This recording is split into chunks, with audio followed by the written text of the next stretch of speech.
పరిగెత్తేది లేదు, పరిగెత్తేది లేదు. రండి, మీకు 3 2 రూపాయలు కాయిన్, రూపాయి మీకు 3 రూపాయలు కాయిన్ ఇస్తారు. నీళ్ళలో వదిలితే గ్లాసులో కాయిన్ పడిన ప్రైజ్ ఉంటుంది.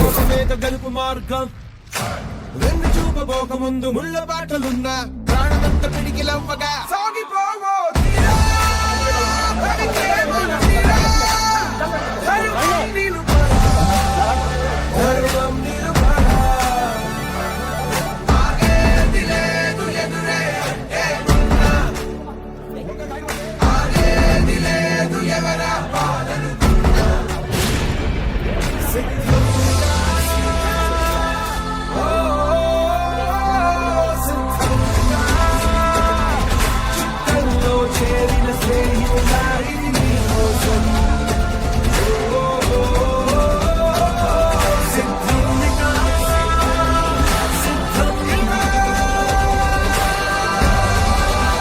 ప్లాస్క్ 3 కప్పులు ఉన్నటువంటి ప్రైజు 400 రూపాయల ప్రైజు, 3 కప్పులు 1 ప్లాస్క్.